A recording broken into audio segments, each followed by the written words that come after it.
Millions of voters across the country will head to the polls to determine who will win in today's Super Tuesday primaries. Their choices will determine who runs in the November 2024 election. The Biden administration announces a rule to cap all credit card late fees.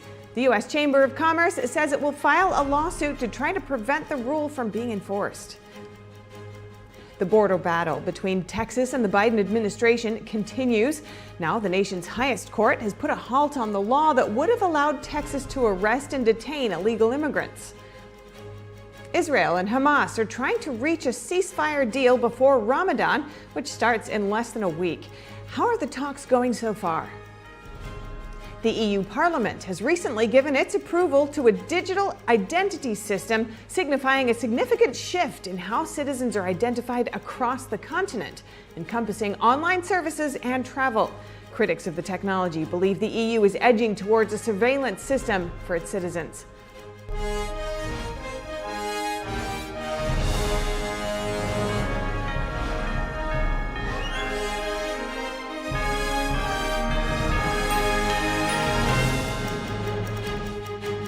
Welcome to NTD Newsroom. I'm Stephanie Cox. It's Super Tuesday in America, where today millions of people will decide who gets to be on the ballot in November. Primaries are being held today from coast to coast. In 16 states and one territory, voters are selecting the two main frontrunners for president. Both former President Donald Trump and President Joe Biden are expected to clinch their party's nominations following the results of today's vote. Also, still clinging to hope in the race for the White House is former South Carolina Governor Nikki Haley, who won her first contest over the weekend. She beat Trump in Washington, D.C.'s primary. And Virginia is one of more than a dozen states where voters will cast a ballot today. NTD's Jack Bradley is there. He joins us now. I'm here in Arlington, Virginia, where the polls are open. Voters are hitting the polls for the presidential primary, and it's an open primary, so anyone can vote in either the Democratic or Republican primary, but not both. And it's a swing state here in Virginia, so it's a very competitive place. Now, I spoke to many voters coming out of the polling place to ask them who they voted for and what issues were most important to them. I voted in the Republican primary for Nikki Haley. It's time for a woman to be elected president. Joe Biden. I don't want to say it's the best of all the people out there and they're all bad choices, because I think he's a very effective president and a very effective leader. I vote for Donald Trump. We need to stop the censorship, we need to return to a free market, and we need to stop the war. As far as the war in Ukraine and Israel, how concerned are you about them?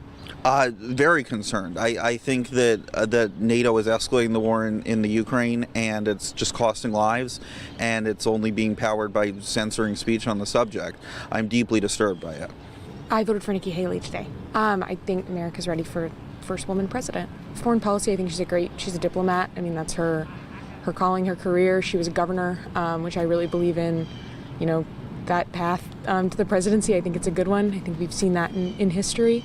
I think also on social issues we don't always align. I'm a little bit more Democrat leaning in those areas, but I think generally she's the best candidate right now that we have. I voted for Nikki Haley.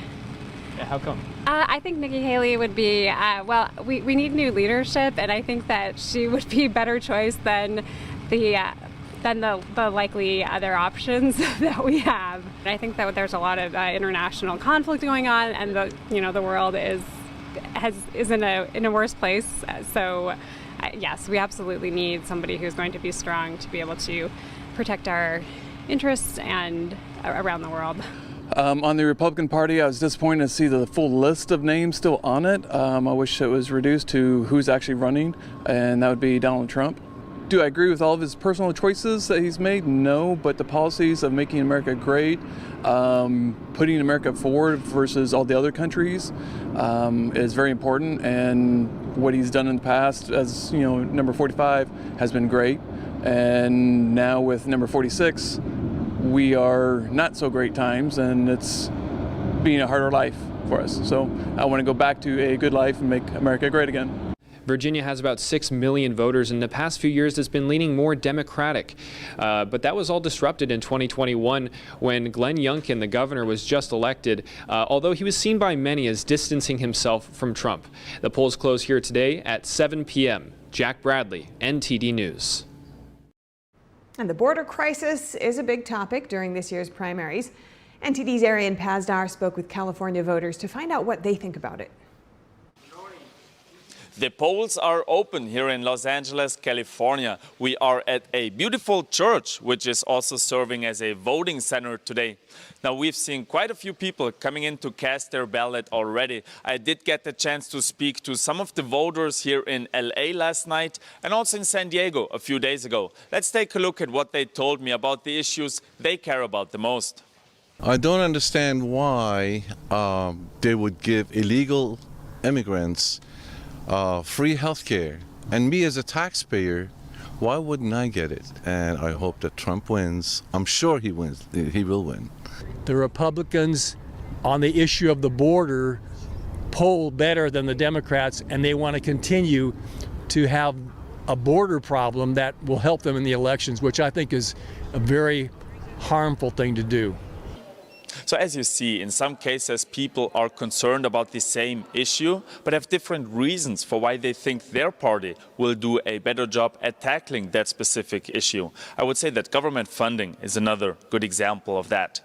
Now, the polls here in Los Angeles will be open for a few more hours. Make sure to check into our special coverage tonight, starting at 6 p.m. Eastern, to get live updates from LA and from across the country. Arian Pazdar, NTD News, California. And next, we also hear from voters in Texas and North Carolina on their pick for the presidential candidate. Well, I'm going to vote for anybody who says they're closing the border. That's my issue. That's it. That's how I'm going to vote. Okay. So, in Texas, I mean, if you listen to the ranchers talk, they have people running over their property day and night. Fences are destroyed, things are stolen, vandalized, and the children, I mean, don't even get me started on what's happening to these kids who are coming across. It's a bad deal. I voted for Biden, as I did the last time, because I support him, and yes, he is old, but he's not crazy. I am in the process of looking at that. There's a possibility it'll be Trump. There's a possibility I'll do a write-in from someone who is making a difference in our country, not likely to win the primary, but someone who has brought many issues forth that need to be addressed. Right now, I'm still going back and forth with it due to the fact Biden is a great guy, Democrat. But at the same time, we're looking for change. We're also trying to find what's the common ground going forward with war and with just dealing with certain things that's changing through our lifestyle. So I'm a little bit back and forth right now, not sure, but definitely looking for a president who's going to listen to all our views and concerns as we build up to another year of this. And voters in North Carolina are at the polls today, selecting their choice for president and for governor. The state's Attorney General, Democrat Josh Stein, is running to defeat Governor Roy Cooper. Stein believes North Carolina will turn blue for Biden this November.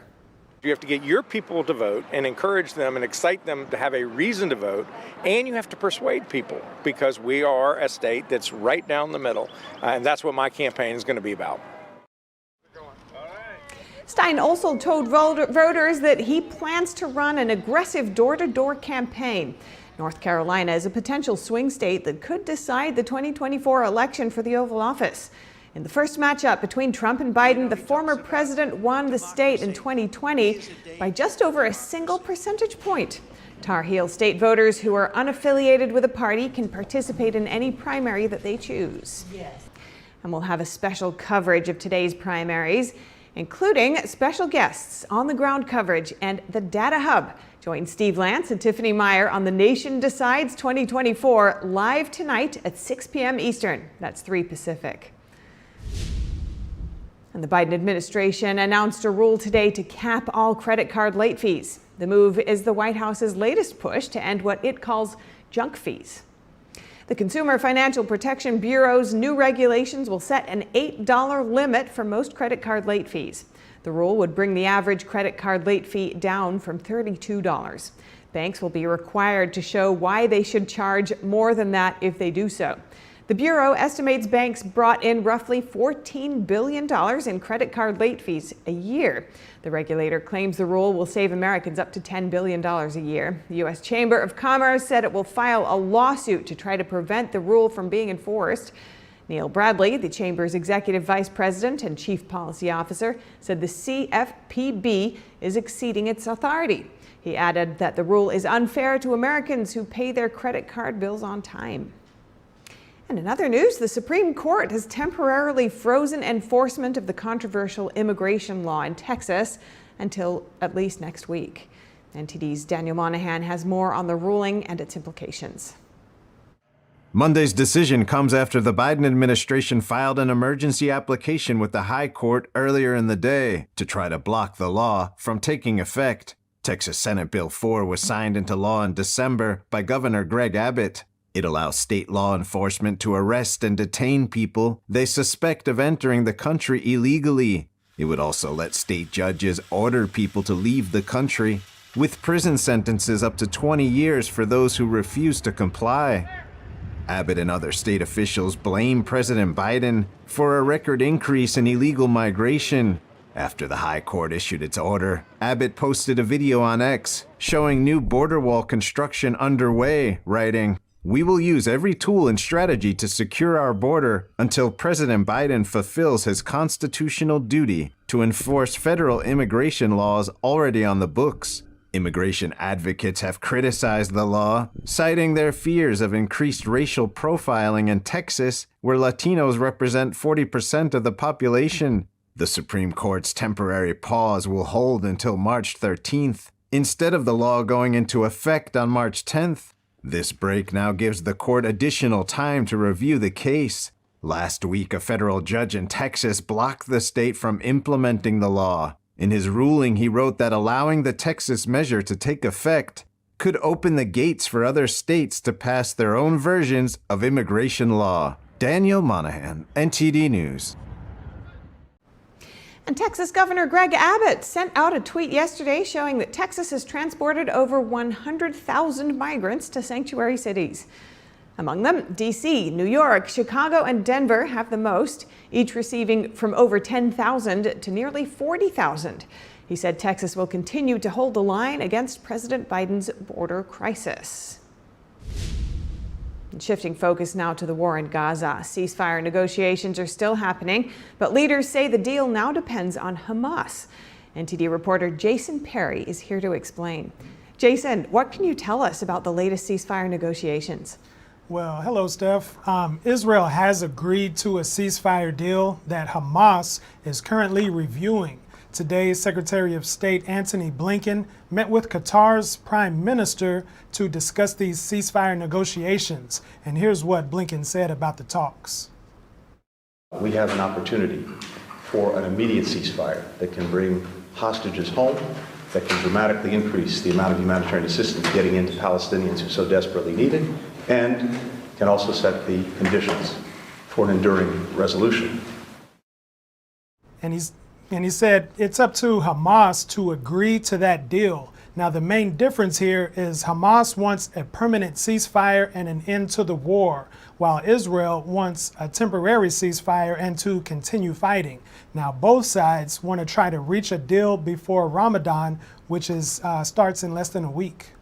Right, and so Israel's wanting to eliminate Hamas because Hamas has said that it has wanted to eliminate Israel, essentially, is my understanding of it. But speaking of Ramadan, many people have been wondering if Israel will allow Palestinians to worship at the famous mosque in Jerusalem during Ramadan. What's the latest on that situation? Yes, this is a very tense situation there. Since the war began with Hamas, Israel has increased security around the Temple Mount, which is the site of the Al-Aqsa Mosque. That's the famous mosque that you see in a lot of these pictures. But recently, a leader of the Hamas terrorist group called on Palestinians to march to all march to this mosque beginning on the first day of Ramadan, which could be some security concerns. However, Israel's prime minister today said that Israel will do everything they can to protect the freedom of worship on the Temple Mount during Ramadan. And he also said that Israel will maintain the security and safety needs so everyone can celebrate the holiday. All right, thank you so much, Jason, for that update. Thank you. And foreign investment in communist China continues to decline as one nation reduces its footprint there. The Netherlands announced that it's closing its consulate in one of China's largest cities. In a statement posted to the social media site X, the Netherlands shuttered its consulate in the city of Chongqing and will move the operations to China's capital, Beijing. Dutch economic leaders say the reason for the closure is due to limited business opportunities in the region. The move comes as the Chinese Communist Party struggles to draw in and maintain foreign investors. The relationship gap between Beijing and Brussels has continued to widen since Russia's invasion of Ukraine. The Netherlands Intelligence Service has called China one of its country's important trade partners that it says poses the greatest risk to Dutch economic security. And when we come back, 4 former Twitter executives are suing Elon Musk for millions over alleged unpaid severance. The details on the legal challenge with the host of NTD Business. And the EU Parliament has recently given its approval to a digital identity system signifying a significant shift in how citizens are identified across the continent. It encompasses online services and travel. However, this move is sparking concerns about the EU edging towards a surveillance system for its citizens. And NFL franchise tagging ends at 4 p.m. Eastern Time. It'll play a significant role in reshaping the league's next NFL season. What is it, and who's been tagged? That and more after the break.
On NTD television and other streaming platforms.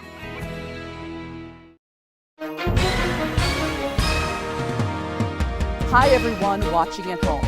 We're here to remind you that if you or someone you know were injured in an accident that was not your fault, listen up. We have live agents available right now to answer your questions and tell you how much your case is potentially worth. Hi, I'm Gina Bellich, here with spokesman and TV personality Tom Mustin with us in the Help Center. So Tom, phones are really busy over there. Tell us what kind of calls you're seeing. Well, Gina, first off, thank you for having me here in the call center with you. We always enjoy talking to the viewers and getting folks the compensation that they deserve. You know, we're seeing calls about all kinds of accidents, but the most common by far has been car accidents. So if you or someone you know were injured in an accident that was not your fault, give us a call right now. You'll speak with a live person. They'll answer any questions you have and tell you if you have a case and how much your case is potentially worth. Thanks, Tom. All right, folks at home, you heard it. Take advantage of this opportunity and call now.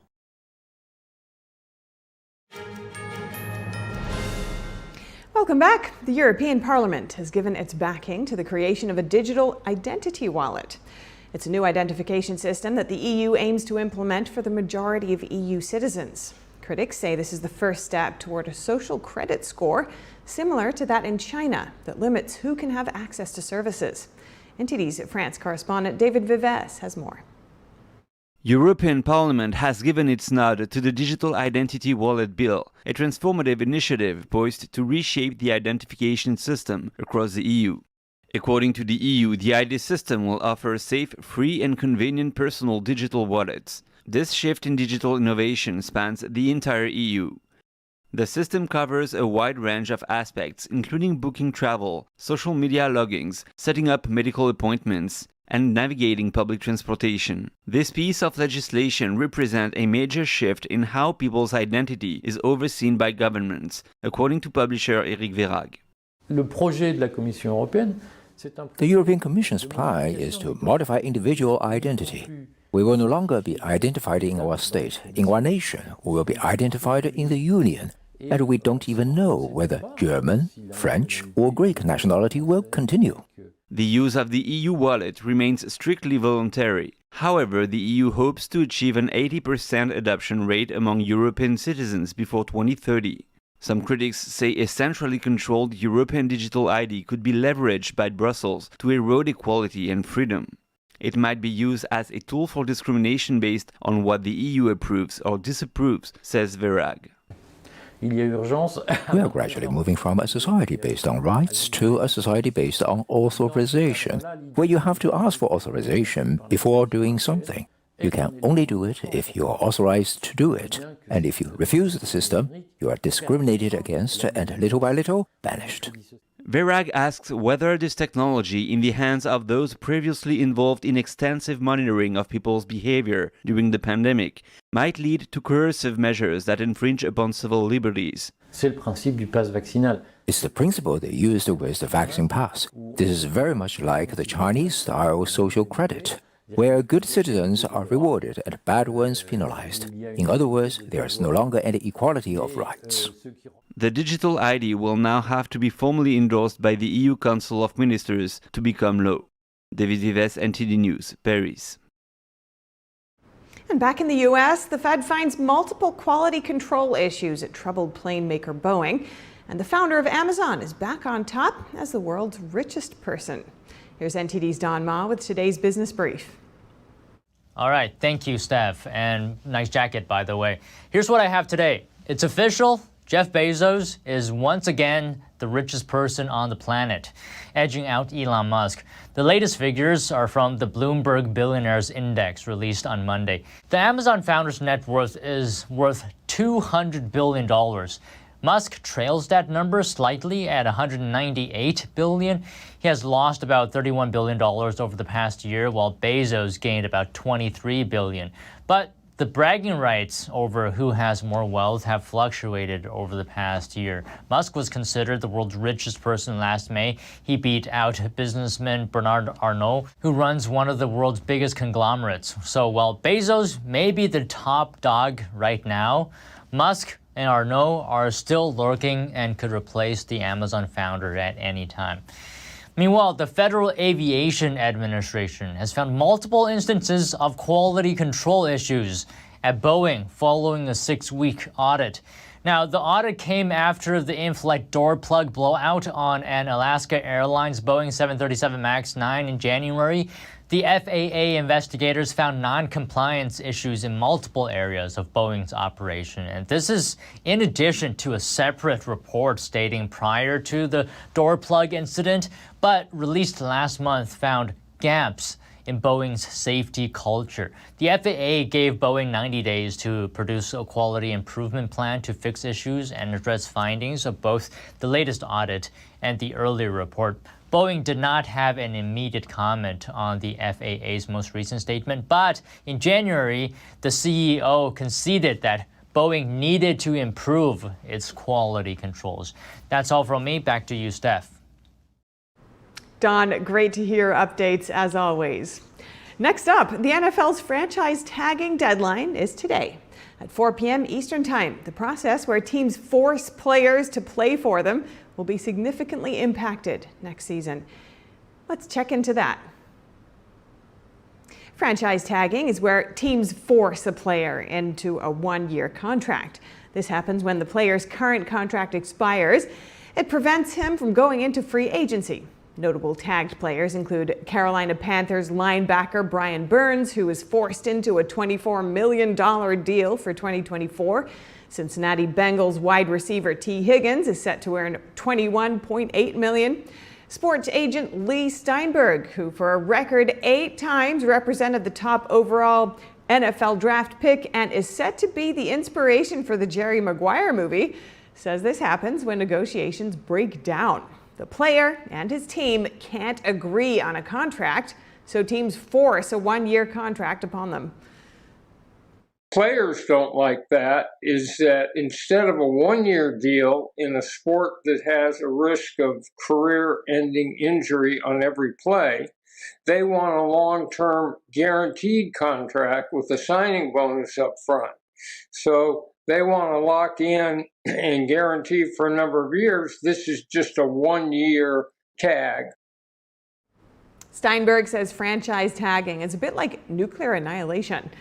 It's like a bomb teams don't want to use until they need to. The one-year contract is based on the average of the top 5 paid players in his position. So the player gets the top of the market deal on a one-year deal.